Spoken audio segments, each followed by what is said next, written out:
Everyone, आज के दिन हमारा यूनियन बजट 2022 प्रेजेंट किया गया है।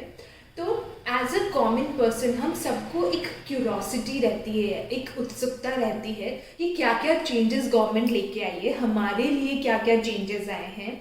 फाइनेंशियल बजट से रिलेटेड जो भी पॉइंट्स प्रेजेंट करे गए हैं मेजर उसके बारे में हम यहाँ पे बात करने वाले हैं। वीडियो शुरू करने से पहले चैनल को सब्सक्राइब करना ना भूलिएगा, लाइक बटन जरूर प्रेस कर दीजिएगा। तो शुरू करते हैं वीडियो को। तो ज़्यादा कोई मेजर चेंजेस बजट के अंदर ऐसे नहीं देखे गए हैं, कुछ टिपिकल चेंजेस हैं but as a common man अगर मैं देखूं तो कोई भी ऐसे मेजर चेंजेस नहीं लेके आई है गवर्नमेंट। जैसे कि टैक्स स्लैब में चेंजेस नहीं आए हैं, स्लैब रेट वही है जो पहले थी, स्लैब्स बिल्कुल एग्जैक्ट सेम है, कोई उसके अंदर चेंजेस नहीं किए गए हैं। तो चेंजेस आए किस में है? तो सबसे पहला जो बजट के पहले ही सबने सोच रखा था कि इस पे तो जरूर गवर्नमेंट कुछ ना कुछ बोलेगी ही सही, और इसको रेगुलाइज करना, इस पे टैक्स का पॉइंट ऑफ व्यू बताना बहुत जरूरी है। तो मैं बात कर रही हूँ वर्चुअल डिजिटल एसेट के बारे में, which includes crypto currency, NFTs और ऐसे कोई सिमिलर एसेट। उनकी जो टैक्सेशन है उन पे कभी भी क्लैरिटी नहीं आई पाई थी। तो इस बार हम बजट से एक्सपेक्ट भी कर रहे थे कि उसमें क्लैरिटी आए, तो गवर्नमेंट ने वो क्लैरिटी आपको दे दी है। गवर्नमेंट ने बोला है कि जो आपका वर्चुअल एसेट है इस पे 30% की टैक्स रेट लगेगी। इसमें आपको जो कोई भी एक्सपेंसेस है उसका कोई भी रिडक्शन नहीं मिलेगा एक्सेप्ट कॉस्ट ऑफ एक्विजिशन। तो आप कॉस्ट ऑफ एक्विजिशन की रिडक्शन ले सकते हैं, उसके अलावा और कोई भी एक्सपेंडिचर आपको नहीं मिलेगा। इससे कोई भी लॉस होगा तो वो आप सेट ऑफ नहीं कर पाएंगे, ना ही आप कैरी फॉरवर्ड कर पाएंगे इस लॉस को। तो अगर आप सोच रहे हैं कि इस साल आपको क्रिप्टो में लॉस हुआ है तो हम इसको कैरी फॉरवर्ड करके नेक्स्ट ईयर सेट ऑफ कर लेंगे, तो वो भी आप नहीं कर पाएंगे। तो ये ना तो कैरी फॉरवर्ड हो सकता है, ना ही ये सेट ऑफ हो सकता है। अच्छा, इसके अलावा आपको इस पे 1% का टीडीएस भी डिडक्ट होके मिलेगा। तो ये आपका टीडीएस भी यहाँ पे डिडक्ट हो जाएगा 1%। और डिजिटल एसेट के रिगार्डिंग तो मेजर पॉइंट्स मैंने आपको बता दिए। तो एक तो 30% रेट पे टैक्स लगेगा, एक आपको कोई भी सेट ऑफ नहीं मिल पाएगा लॉसेस का, ये कैरी फॉरवर्ड नहीं हो सकता है, और आपका 1% का टीडीएस भी इसके अंदर डिडक्ट होगा।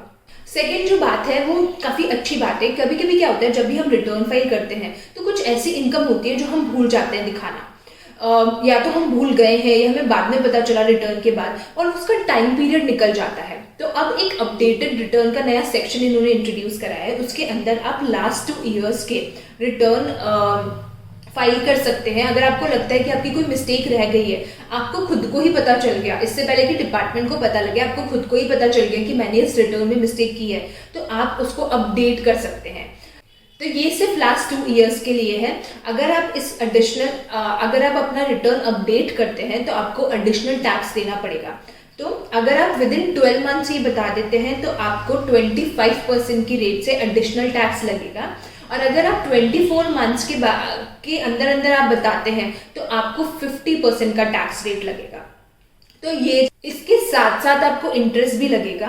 अच्छा, आप ये नहीं कर सकते कि मैं अपडेट करना चाहता हूँ रिटर्न और अब मैं मेरी इनकम डिक्रीज करना चाहता हूँ, इसके लिए कोई ऑप्शन नहीं है। आपको अगर इनकम बढ़ानी है तो ही आप अपडेटेड रिटर्न फाइल कर सकते हैं, बट अगर आपको कोई इनकम डिक्रीज करनी है तो आप नहीं कर सकते। आपको डिपार्टमेंट को इश्यू नहीं करेगा रिफंड, बस आपसे टैक्स लेंगे।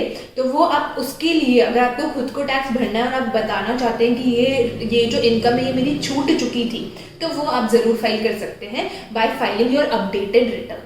थर्ड जो चेंज है उसकी मैं बात कर रही हूँ वो है एनपीएस के कंट्रीब्यूशन। तो अगर आप स्टेट गवर्नमेंट के एम्प्लॉय हैं तो पहले आपको जो एनपीएस के कंट्रीब्यूशन का डिडक्शन मिलता था वो 10% का मिलता था। अब it is being increased to 14%। तो अब आपको जो डिडक्शन मिलेगा वो 14% का मिलेगा। फोर्थ कोविड-19 से रिलेटेड है। तो अगर कोई भी मेडिकल एक्सपेंडिचर आपके एम्प्लॉयर ने किया है कोविड-19 से रिलेटेड तो वो परक्विजिट में काउंट नहीं होगा। कोविड-19 से रिलेटेड एक और चेंज इस बजट में प्रपोज किया है, वो ये है कि किसी भी फैमिली मेंबर की डेथ हो जाती है ड्यू टू कोविड-19 और उसके एम्प्लॉयर ने उसको कोई भी कॉम्पनसेशन दिया है, उस कॉम्पनसेशन का अमाउंट अगर 10 लाख से कम है तो वो एज अ गिफ्ट नहीं माना जाएगा, उस पर कोई भी टैक्स नहीं लगेगा। सेम अगर आपकी किसी भी पर्सन की डेथ होती है ड्यू टू कोविड-19, तो अगर आपके फैमिली मेंबर्स ने या फ्रेंड्स ने मिलकर आपको कंट्रीब्यूट किया है, आपके इलाज में पैसा खर्च किया है, तो वो 10 लाख तक का एक्सपेंडिचर या जो भी अमाउंट उन्होंने आपको दिया है उस पर कोई भी टैक्स नहीं लगेगा। बट अगर 10 लाख से ज़्यादा है तो वो गिफ्ट टैक्सेशन में आ जाएगा, IFOS के अंदर वो कंसिडर हो जाएगा। जो चेंज है वो ये है कि अगर आपकी कोई शॉप है और आप किसी भी सप्लायर से कुछ माल परचेज करते हैं, तो सप्लायर जो होते हैं वो कई तरह के बेनिफिट्स देते हैं।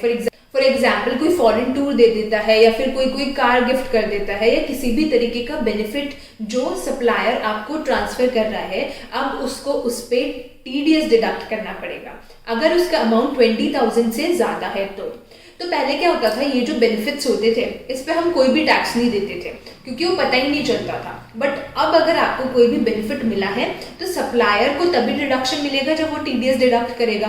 तो उस पर लाइबिलिटी आ चुकी है TDS डिडक्ट करने की, और अगर वो TDS डिडक्ट करेगा तो आपको वो एज ए इनकम तो शो करना ही पड़ेगा क्योंकि वो आपके 26 डेज में आ चुका है। अगर मैं ओवरऑल बात करूं तो बजट के अंदर कोई भी ऐसे मेजर चेंजेस नहीं थे, ये छोटे छोटे चेंजेस थे जो हर बारी कोई स्लैब रेट में चेंज हो गया या टैक्स में चेंज हो गया, वैसा कुछ नहीं है। एक ज़रूर इम्पॉर्टेंट चेंज था कि जो लॉन्ग टर्म कैपिटल गेन है उस पर जो सरचार्ज लगेगा वो 15% का अब उन्होंने फिक्स कर दिया है। तो अगर आपको कोई भी लॉन्ग टर्म कैपिटल गेन होता है तो आप जो सरचार्ज लगेगा उस पर 15% का सरचार्ज लगेगा। तो ये सब कुछ चेंजेस थे जो कि गवर्नमेंट ने किए हैं। ऐसे कोई मेजर चेंजेस नहीं है, but still whatever was important वो मैंने आपको इस वीडियो के अंदर बता दिए गए हैं। Overall the budget was good, it was basically presented from long term point of view, तो काफ़ी बड़ी सोच रखी है। There are other changes as well, जैसे कि डिजिटल रुपी जो गवर्नमेंट लेके आ रही है, बट उस पर क्लैरिटी आनी अभी बाकी है कि वो किस तरीके से लेके आएगी। बट चीज़ है वो बहुत अच्छा रहेगा देखने के लिए। और जो इंफ्रास्ट्रक्चर कैपिटल इन्वेस्टमेंट जो गवर्नमेंट ने किया है इंफ्रास्ट्रक्चर के ऊपर, तो overall the budget was good. But जो फाइनेंशियल बजट से रिलेटेड थे, जो मेजर पॉइंट थे, वो मैंने इसमें डिस्कस कर लिए हैं। तो thank you so much for watching. अगर आपको वीडियो पसंद आया है तो वीडियो लाइक ज़रूर कर दीजिएगा, चैनल को सब्सक्राइब करना ना भूलिएगा। Thank you so much for watching.